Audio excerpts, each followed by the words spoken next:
Hey, Jessica, how's it going? Fantastic. It is finally a cloudy day here, and I am not just like sitting in my sweat. Oh, So that is that is a awesome. wonderful feeling. And I'm you, Lindsay? good. I'm gearing up for an exciting weekend. It is going to be sunny and beautiful. I'm going to go hiking and go to a party. It's going to be fantastic. It should Oh, be great. lovely. Yeah. How about you? That's What are you gonna awesome. do this weekend? What's up?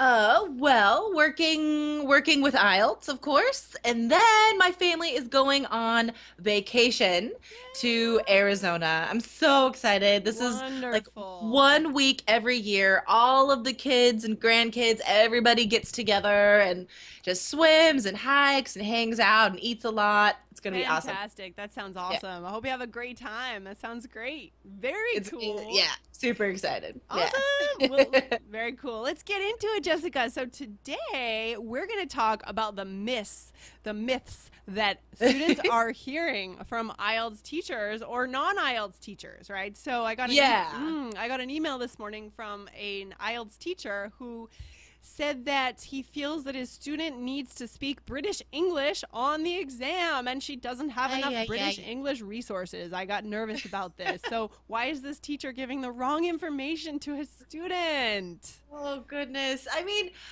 I feel bad. Like I don't want to blame the teachers because I Right. mean, you and I have both worked in language schools, especially Yeah, language schools abroad, where sure. there are expectations that are not realistic for teachers, right? Yeah, that's right. Um, especially if it's run by a business person and not an education person. Then the Good point. business person is just like, "Oh, I have a teacher. Okay, you can do anything. I'm going to give you this class." Yeah, that's right. That's a good point. Yeah, that's very true. The business Yeah. oriented schools are not, they're Yeah. thinking in terms of business, not in terms of education. And But that at the same time, drives me yeah, crazy. But yeah. yeah, exactly. At the same time, like if you want to be a responsible teacher, then you need to do your research. And if she's spending sorry to this teacher, but if she's like spending her time emailing us Right, right. like about Well, maybe she could have gone to IELTS.org and done some research. I don't know. yeah, that's right. That's right. That's right. Yeah. But like as we've said before, it took me at least a year to feel confident in my IELTS knowledge as a teacher. So Yeah. it does take a long time It takes some to get time. to know this test. Yeah, so we're here to let our listeners know how to be smart about choosing their teacher, how to be smart about choosing their course, and Yeah. how to rock this test. Just do Yeah. better on this test and not fall into the typical traps that a lot of IELTS Exactly. students do. So to that end, Jessica, let's ask the question today. What are those myths? What are those top 5 myths that Yeah, teachers so tell their students? Yeah. yeah, so all five of these guys either came directly from teachers or from students on our course emailing us, like, my teacher said this, is this true? Or it has come from my personal experience teaching alongside others who did not know the test. And I've actually heard people say this. Okay, so the first one is the one that Lindsay just mentioned, the Hmm. that you need to have British English. Like, firstly, guys, I want to get rid of that myth that American English and British English are like completely different languages. Let's Like bust that this myth right now. that drives me crazy. Like when people are like, especially, I don't know, because I know lots of people from South Africa and England and stuff, and they love to make fun of American English, be like, why do you do this? And I'm like, you know what? Most of the time we speak exactly the same. It's basically Like, very similar. It's the same seriously. language in the end, It's right? We're the talking about same. English here. Yes, yes. Oh, it is not that big a deal. Okay, but if you are worried, don't worry, okay? Because IELTS is international English. International English. So it doesn't matter if you are spelling color with a U or with just an O, Right. okay? It doesn't matter. As long as your answer in speaking, writing, reading, listening, as long as your answer is correct in British or American English, you are fine. Right. And Okay? clearly we're not expecting students to go into the speaking test and start speaking with a British accent. I think that might be what this teacher Exactly. thought. I think that's what Oh he was gosh. I don't know what he was thinking, but obviously that's not the case, right? That's not part of the pronunciation score, I don't think.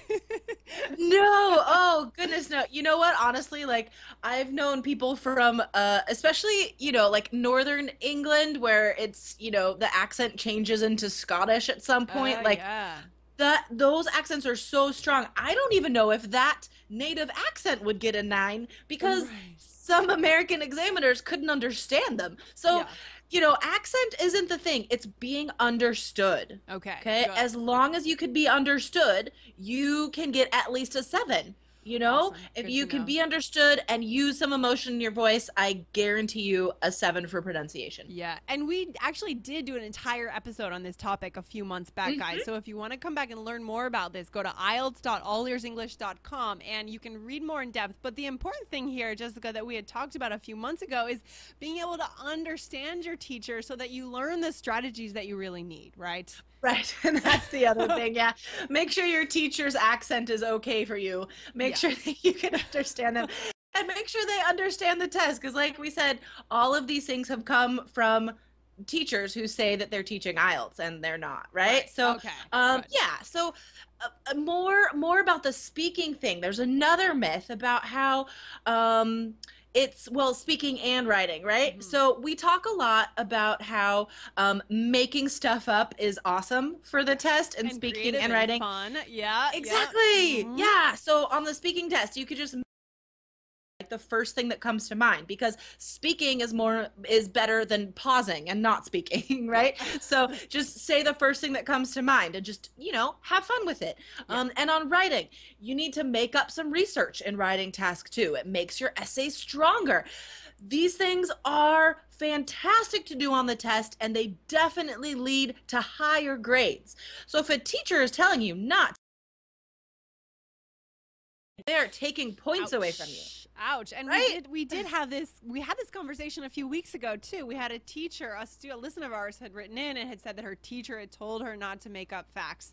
And that is just blatantly wrong. Yeah, oh, it's ridiculous. And I mean, geez, if I, think about teaching in an IELTS class, like this is one of the funnest activities we do is like practicing, making up research, making up ideas for speaking. So that teacher's losing out on a fun class. Yeah, don't miss out on the fun part of IELTS. Be creative, guys. Right. Put a smile on the examiner's face because you'll be more likely to increase your score with that sense of camaraderie that you're going to build with the examiner if you are spontaneous and able to create those ideas on the fly. Totally. Yeah. And, if you look at the descriptors for speaking and writing, there's no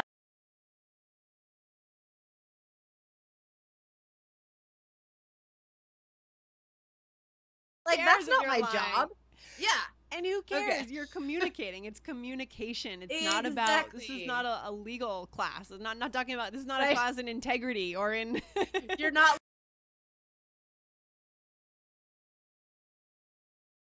Like, you're fine. This is not ethics 101, right? Okay. Yeah. This is ridiculous. Myth, Jessica, okay, what's the next myth? Yeah. I've heard this a lot.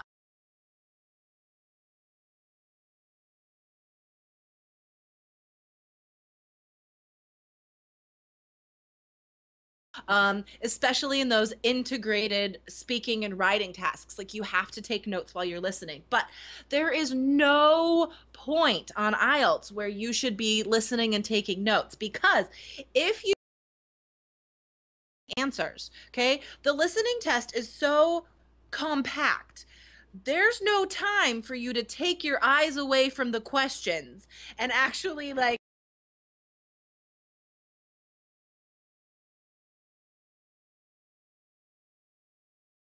don't take notes. What you should be doing is following along, staring at those questions, staring at those keywords you underline, and actively predicting and listening. That takes all of your brain power and focus. Okay. So don't take away from that and take notes. That'll definitely make you miss answers. Yeah, and this is where the danger comes from hiring a test prep expert who seems to know TOEFL, IELTS,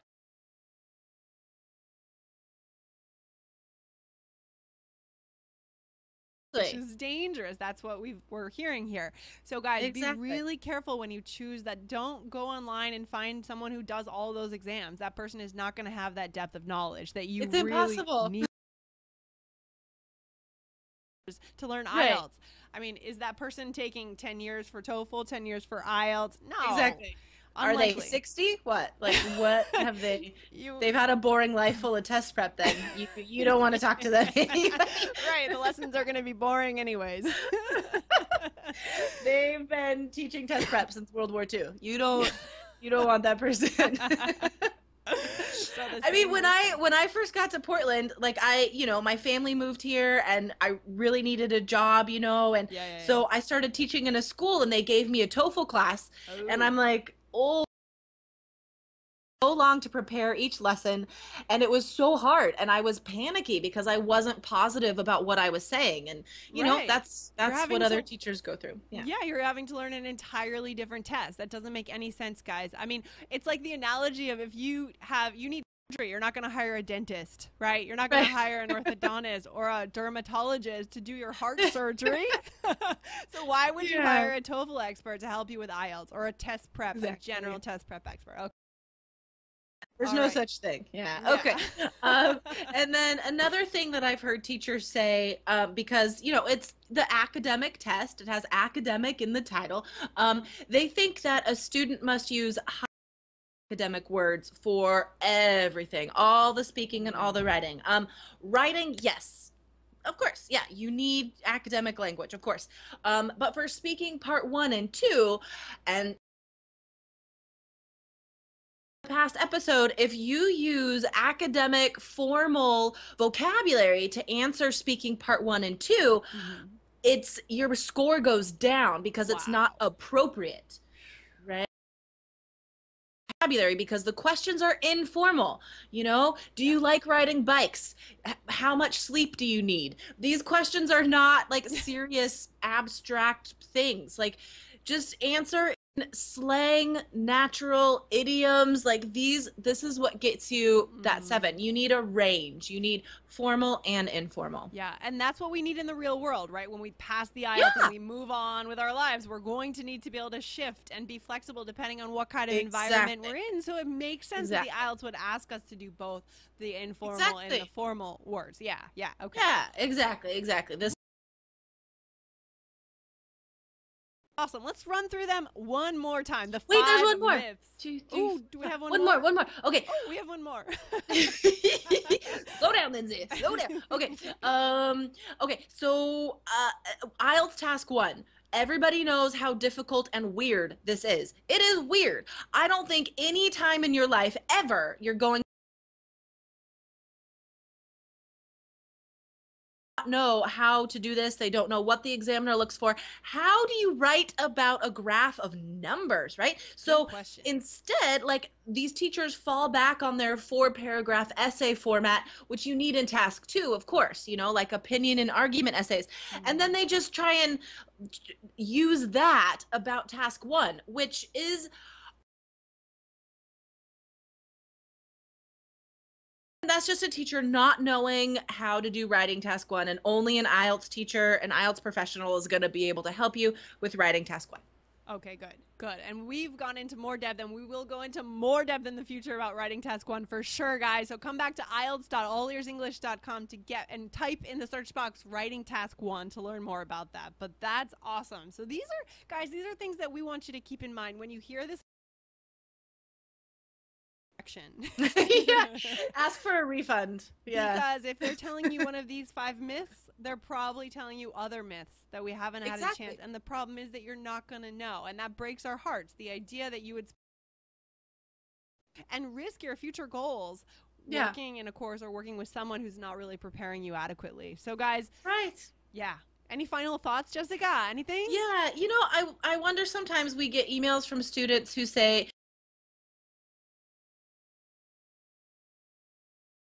I wonder if it's because they just simply don't have the right information. Yeah. Like they've taken classes that they shouldn't have. So, yeah, I mean, this is really important, you guys.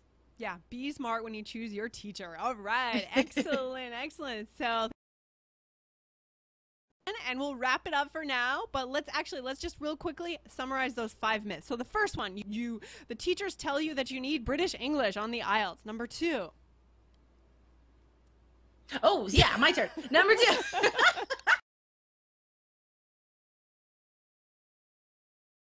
Ideas. Yeah, that's right.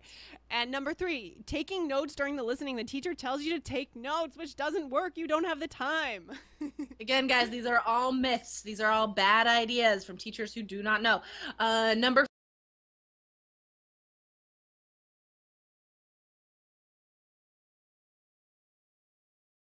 tell you to approach task 1 just like any other academic essay that they learn in school. terrible. Okay. All right, Jessica, let's wrap it up for today. Thanks for hanging out. We'll